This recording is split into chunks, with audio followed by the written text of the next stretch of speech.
Anda kembali bersama kami dalam dialog bersama dengan Badan Pusat Statistik terkait dengan program pembelajaran sensus penduduk 2020. Dan kini saatnya kami akan hadirkan kepada Anda informasi lain terkait dengan program pembelajaran sensus penduduk 2020. Kali ini terkait dengan pemeriksaan daftar penduduk. Kita simak bersama.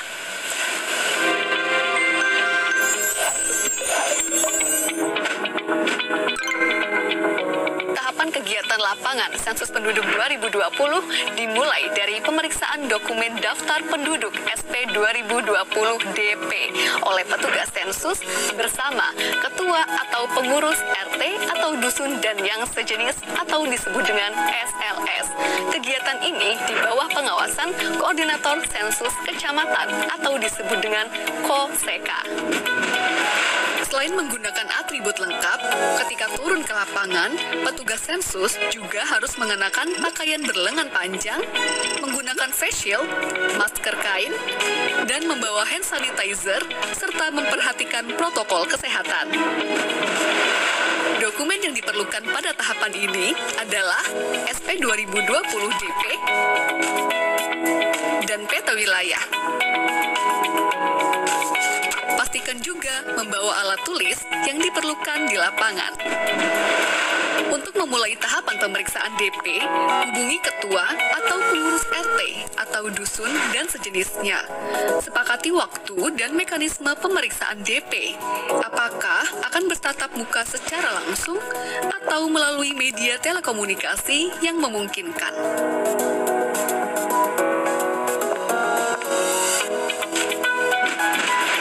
Kemudian, pastikan kesesuaian identitas wilayah RT atau dusun dan sejenisnya berdasarkan dokumen SP 2020 DP yang menjadi wilayah tugasnya.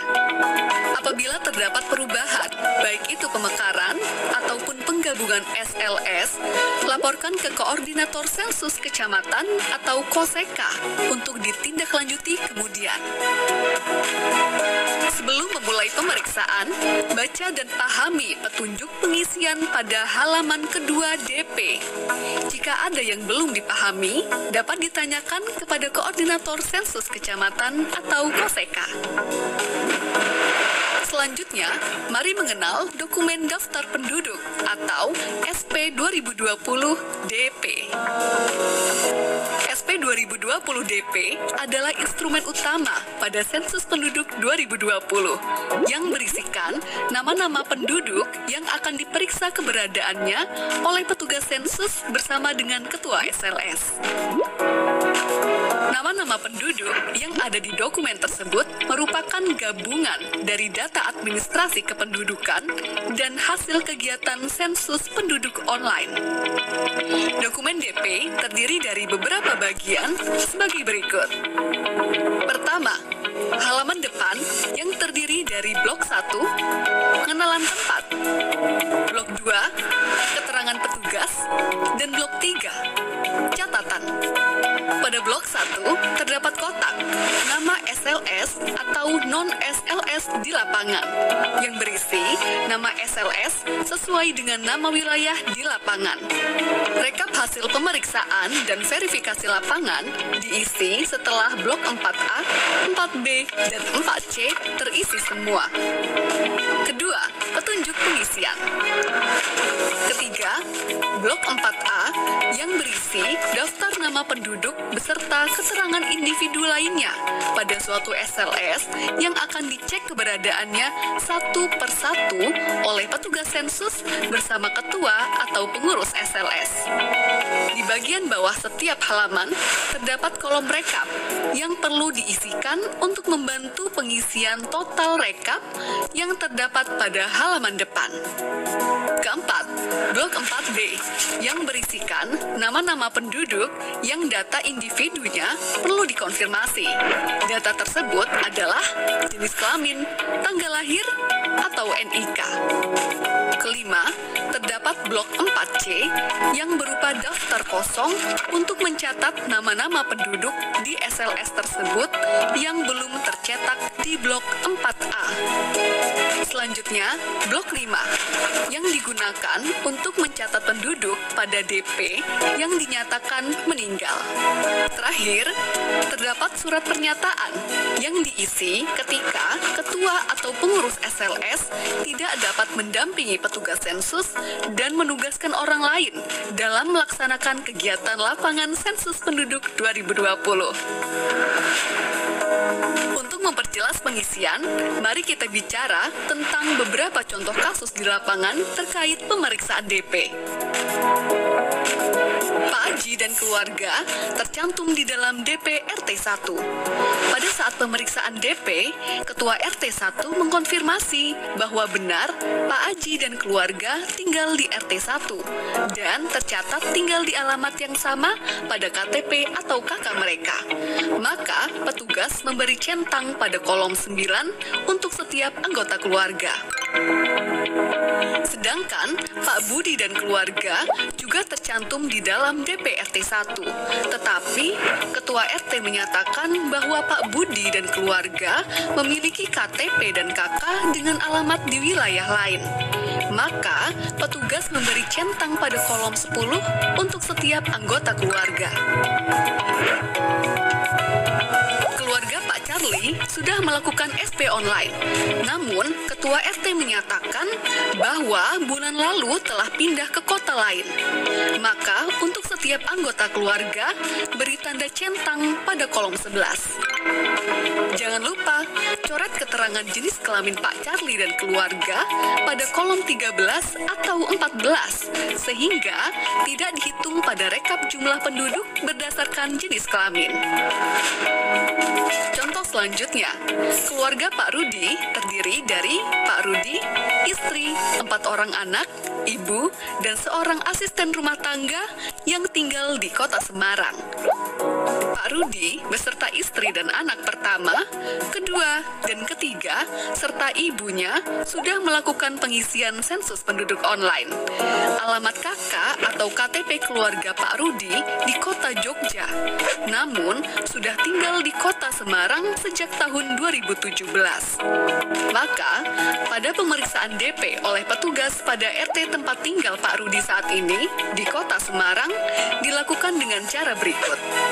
Pak Rudi bekerja di kota Jogja dan selalu pulang seminggu sekali. Maka, beri tanda centang pada kolom 10. Istri adalah ibu rumah tangga, maka beri tanda centang pada kolom 10. Anak pertama bekerja di kota Jakarta dan pulang 1 bulan sekali, maka beri tanda centang pada kolom 11 dan jangan lupa untuk mencoret isian jenis kelamin pada kolom 13 atau 14. Anak kedua, Ketua RT tidak terlalu mengenalnya, maka beri tanda bintang pada kolom nama. Anak ketiga bersekolah di SMP Kota Salatiga dan tinggal di asrama sekolah, maka beri tanda centang pada kolom 10. Setelah pemeriksaan anak ketiga, Ketua RT memberi informasi bahwa istri Pak Rudi baru melahirkan anak keempat. Namun, Ketua RT hanya mengetahui nama bayi tersebut. Maka, isikan nama bayi pada blok 4C, lalu lengkapi keterangan lainnya pada tahapan verifikasi lapangan. Orang tua Pak Rudi meninggal sebulan yang lalu, maka beri tanda centang pada kolom 12 dan coret isian jenis kelamin pada kolom 13 atau 14. Lalu, lengkapi isian pada blok 5 SP 2020 DP. Ketua RT memberi informasi bahwa Pak Rudi memiliki seorang asisten rumah tangga yang belum tercantum namanya pada SP 2020 DP. Maka, catat pada blok 4C dan lengkapi isian. Apabila selama pengisian terdapat kesalahan, coret 2 kali isian yang salah. Lalu, isikan isian yang benar. Pada saat kegiatan pemeriksaan DP, sebagian petugas dilengkapi dokumen SP 2020 DPD yang memuat nama penduduk yang tidak diketahui alamat tempat tinggalnya di SLS manapun di suatu desa.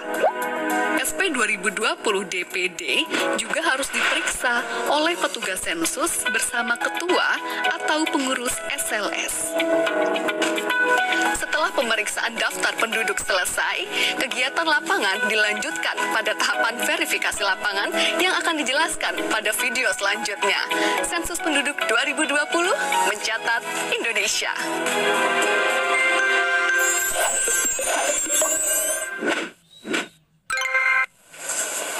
Ya, saudara, demikian tadi kita saksikan penjelasan mengenai pemeriksaan daftar penduduk yang dijelaskan secara detail sekali tadi, termasuk diantaranya misalnya dokumen-dokumen apa saja dan lembaran apa saja yang nantinya harus diisi pada saat sensus penduduk atau pendataan penduduk. Dan diantaranya tadi juga disampaikan contoh-contoh kasus yang kerap terjadi, termasuk misalnya apabila ada salah satu anggota keluarga yang tercantum dalam KK tapi sudah tidak lagi menetap di tempat yang sama atau menetap di luar dari daerah tersebut. Dan yang menarik juga petugas-petugas lapangan yang akan melakukan sensus atau pendataan penduduk juga dilengkapi dengan protokol kesehatan, misalnya mengenakan masker dan juga mengenakan face shield untuk keamanan baik bagi petugas maupun juga warga yang didata. Kami nanti akan hadir kembali dengan penjelasan mengenai verifikasi lapangan dan tetaplah bersama kami dalam program pembelajaran sensus penduduk 2020.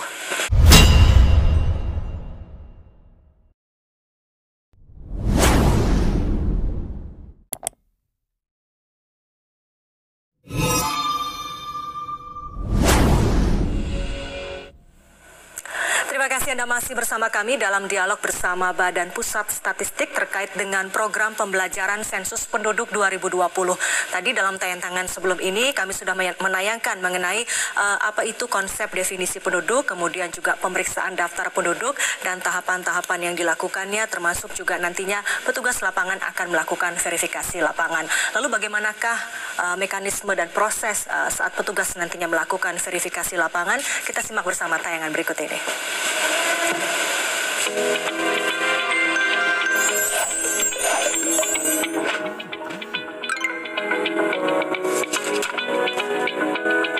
Setelah melakukan pemeriksaan daftar penduduk atau dokumen DP bersama ketua atau pengurus SLS, tahapan sensus penduduk 2020 selanjutnya adalah pelaksanaan verifikasi lapangan. Apa yang dilakukan petugas sensus pada saat verifikasi lapangan? Pada tahapan ini, petugas sensus mengelilingi SLS dengan didampingi oleh ketua atau pengurus SLS untuk memastikan keberadaan seluruh penduduk yang tercatat di dalam daftar penduduk atau DP. Dalam tahapan verifikasi lapangan, petugas sensus membawa dokumen dan alat tulis sebagaimana pada saat pemeriksaan daftar penduduk. Dokumen tersebut meliputi: pertama, dokumen daftar penduduk atau SP 2020 DP dan daftar penduduk desa atau SP 2020 DPD yang sudah diperiksa. Kedua, peta wilayah sensus atau SP 2020 WS yang digunakan untuk penelusuran wilayah dan memastikan batasan-batasan wilayah SLS kepada ketua atau pengurus SLS atau warga yang ditunjuk. Selama di lapangan, petugas dan ketua atau pengurus SLS wajib mematuhi protokol kesehatan pencegahan penyebaran COVID-19, mengenakan masker, selalu memastikan kebersihan tangan, dan menjaga jarak minimal dengan responden. Apa saja yang harus dilakukan oleh petugas pada saat verifikasi lapangan? Pertama, mengenali dan menentukan batas-batas wilayah SLS bersama ketua atau pengurus SLS. Kedua, menentukan bangunan pertama yang akan dikunjungi untuk diverifikasi keberadaan penduduknya. Dianjurkan dimulai dari posisi barat daya pada peta. Ketiga, berikan tanda titik atau noktah sesuai posisi rumah tersebut pada peta SP 2020 WS dan sertakan nomor urut di samping noktah tersebut. Keempat, lakukan identifikasi seluruh nama penduduk yang tinggal di rumah tersebut dan sesuaikan dengan nama yang tercantum pada daftar penduduk atau DP. Lalu, salin nomor urut yang terdapat pada peta ke kolom nomor bangunan pada DP. Lakukan prosedur tersebut untuk setiap rumah dan bangunan yang ada penduduknya. Pastikan tidak ada yang terlewat ya. apabila ditemukan penduduk yang belum tercantum namanya pada daftar penduduk atau DP, tambahkan dan lengkapi keterangan penduduk tersebut pada DP Blok 4C. Pastikan seluruh kolom terisi. Untuk penduduk yang berstatus sudah sensus penduduk online, tetapi perlu konfirmasi, petugas sensus perlu menanyakan informasinya kepada ketua atau pengurus SLS dan menuliskannya di blok 4B. Lengkapi isian rekapitulasi jumlah penduduk pada setiap halaman DP di blok 4A dan 4C. Secara garis besar, kegiatan yang dilaksanakan oleh petugas sensus pada tahapan verifikasi lapangan yaitu 1. Penelusuran wilayah SLS. 2. Melakukan identifikasi setiap bangunan yang dihuni penduduk dan melaksanakan verifikasi penduduk yang tinggal di dalamnya. 3. Mencatatkan nama dan informasi penduduk yang ditemukan di wilayah SLS namun belum tercantum di DP. 4. Melaksanakan rekapitulasi jumlah penduduk hasil verifikasi lapangan. Sekian video pembelajaran sensus penduduk 2020. Karena cinta butuh pembuktian dan berpartisipasi dalam sensus penduduk 2020 merupakan salah satu bukti cinta kita pada Ibu Pertiwi. Selamat menjalankan tugas wahai abdi bangsa. Sensus penduduk 2020 mencatat Indonesia.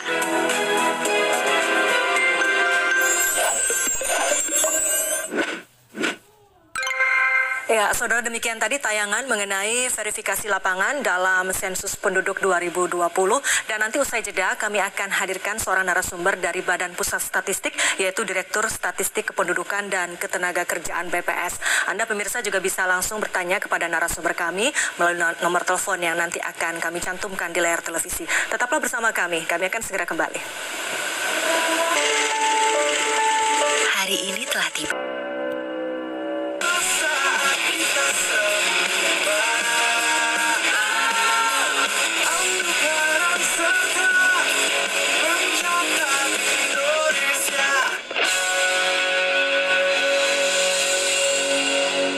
Anda kembali bersama kami dalam dialog bersama Badan Pusat Statistik terkait dengan program pembelajaran sensus penduduk 2020. Dan kini saya sudah bersama dengan narasumber dari BPS yaitu Direktur Statistik Kependudukan dan Ketenagakerjaan Badan Pusat Statistik Ibu Nurma Midayanti. Selamat sore Bu Nurma. Sore. Terima kasih Bu sudah hadir dan nanti Anda juga pemirsa bisa bertanya langsung kepada narasumber kami bersama Bu Nurma di nomor telepon 021 573 2269 atau bisa juga di 021 574 3812. Nah, sebelum itu saya bertanya terlebih dahulu ke Bu Nurma. Bu Nurma, ini pandemi COVID-19 seperti tadi disampaikan oleh Kepala BPS tentu tidak boleh menghambat proses sensus penduduk ini. Salah satunya pelatihan dilakukan secara daring, secara mandiri seperti ditayangkan melalui media televisi seperti hari ini.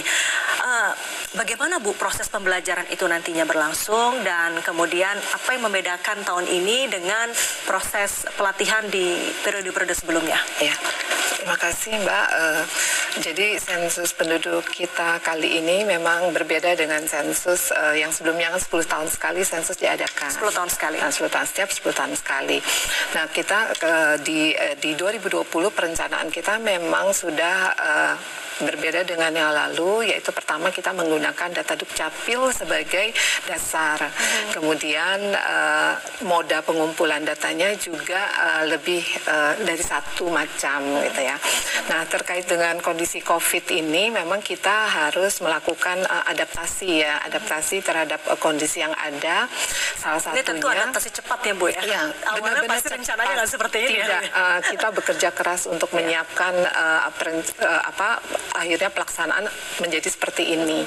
Jadi ketika COVID kita kan harus jaga jarak, ya nggak boleh berkerumun. Oleh karena itu tatap muka kan menjadi dibatasi, menjadi sumber penularan sehingga kita melakukan cara jarak jauh. Nah, kita berjenjang. Terakhir ini petugas sensus secara mandiri kita latih. Pertama kami berikan berbagai macam materi ya, kemudian dipelajari, dan hari ini sore ini ada tayangan yang untuk memperjelas dari pembelajaran mereka secara mandiri. Betul. Nah, kemudian ini tayang di TVRI kan selama sampai tanggal 30 ya. Setiap hari mulai setiap hari ini. ya. Sampai tanggal 30. Tanggal 30 setiap jam 16 seperti ini. Kemudian kita melakukan nanti ada semacam tes ya untuk mengetes pemahaman.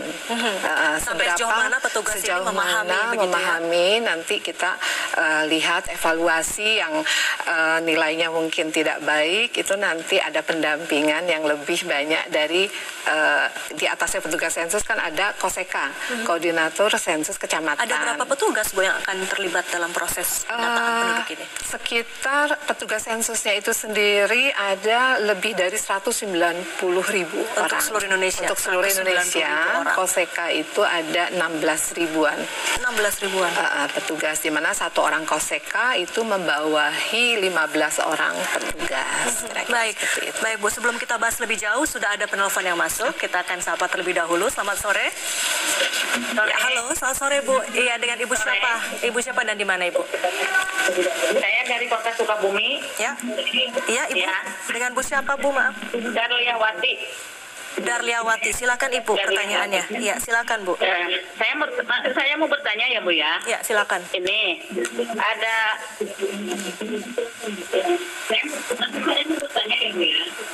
ada satu keluarga penduduk.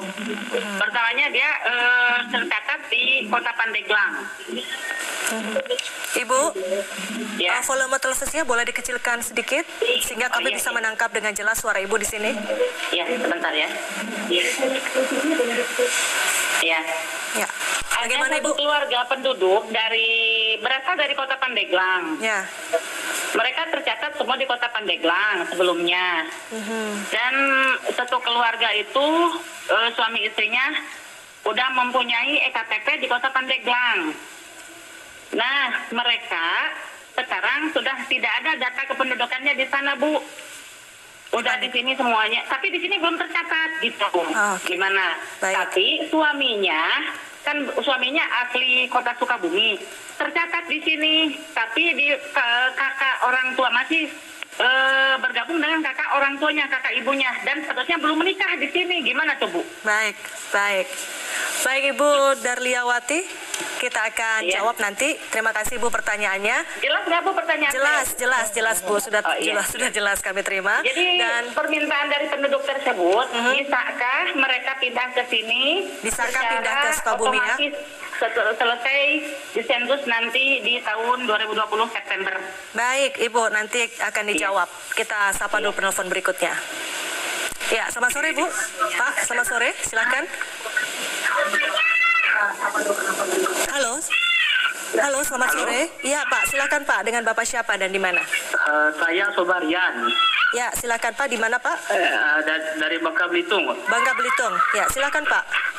Ini Bu, saya mau tanya nih, kan kalau kita mau verifikasi nih, terus keluarganya itu terdapat COVID, ya positif COVID gitu, Mbak. Ya. Gimana penanganannya gitu? Baik. Untuk verifikasinya. Cukup tuh, Mbak. Baik, baik Pak. Itu saja Pak ya, nanti akan dijawab Yo. oleh Ibu Nurma. Terima kasih Bapak. Ya.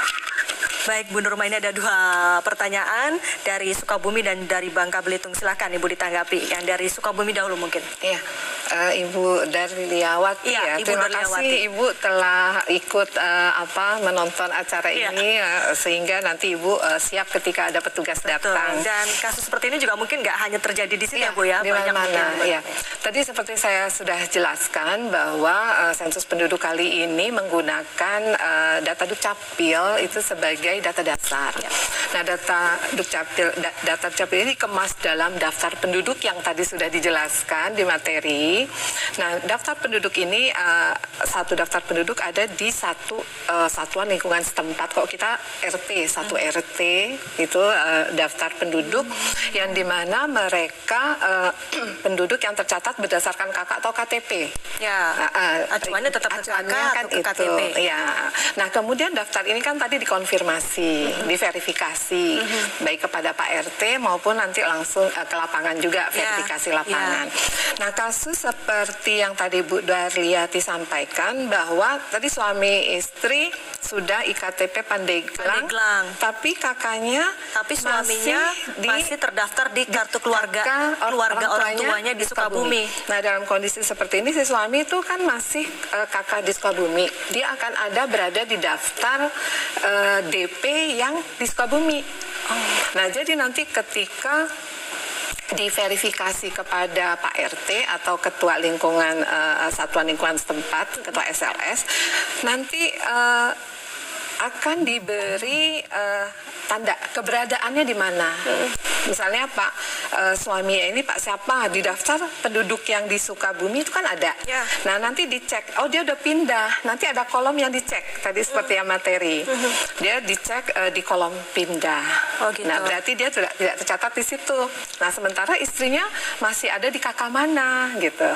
Nah, akan nanti disatukannya itu nanti ada mekanismenya sendiri. Baik. Jadi nanti akan ada mekanisme dan itu tentu para petugas sensus sudah memahami nanti akan seperti apa begitu ya Bu ya. Tapi apakah secara otomatis gitu dari hasil sensus memang nanti kami akan memberikan data balikan ke Dukcapil, tapi proses administrasi ini harus tetap dilakukan oleh penduduk ke kantor Dukcapil. Iya, artinya termasuk tadi pertanyaan untuk menjawab apakah bisa pindah begitu ya. Itu tentu juga harus diurus ke Dukcapil setempat. Ya, selanjutnya Ibu, ini pertanyaan dari Bangka Belitung. Apabila pada saat verifikasi lapangan keluarga yang akan diverifikasi ternyata ada yang positif COVID-19, lalu apa yang harus dilakukan oleh petugas sensus? Ya, jadi tadi seperti dijelaskan petugas kami dibekali dengan protokol kesehatan ya, dengan masker, sarung tangan, face shield dan sebagainya. Itu sebenarnya untuk menjamin bahwa petugas kami tidak menulari penduduk pun tidak menulari petugas kami dengan juga menjaga jarak. Nah, jadi ketika satu keluarga itu terkena COVID, mungkin kita bisa memverifikasinya kepada ketua SLS ya, atau misalnya melalui telepon ya bisa juga. Yang jelas ini harus tidak ada bertemu langsung kalau memang itu sudah diketahui terkena COVID. Iya, baik. Terakhir Bu Nurma, apa yang bisa disampaikan kepada pemirsa TVRI terkait dengan sensus penduduk 2020 ini? Ya, jadi Bapak dan Ibu di seluruh Indonesia, penduduk Indonesia, bahwa sensus penduduk itu merupakan pencatatan penduduk. Jadi tujuannya untuk penyediaan jumlah penduduk, komposisi, distribusi, dan karakteristik penduduk menuju satu data kependudukan.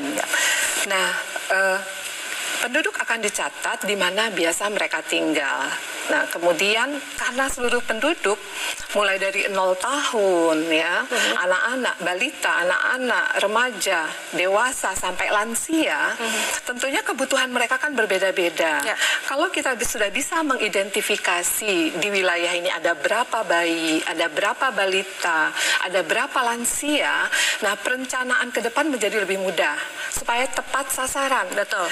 Nah, karenanya kalau ibaratnya kami tidak ingin satupun penduduk tertinggal untuk dicatat, karena ini akan menentukan perencanaan ke depan oleh pemerintah sesuai kebutuhan untuk masyarakat. Jadi itu yang akan menjadi tujuan akhirnya, data kependudukan yang ini juga sangat serius diperhatikan oleh Presiden Jokowi. Begitu ya Bu ya, karena untuk perencanaan pembangunan ke depan ya.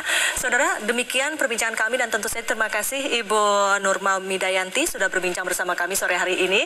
Dan saudara, demikian perbincangan dan juga dialog bersama dengan Badan Pusat Statistik. Saya Herdina Suherdi, pamit undur diri. Terima kasih, selamat sore dan sampai jumpa.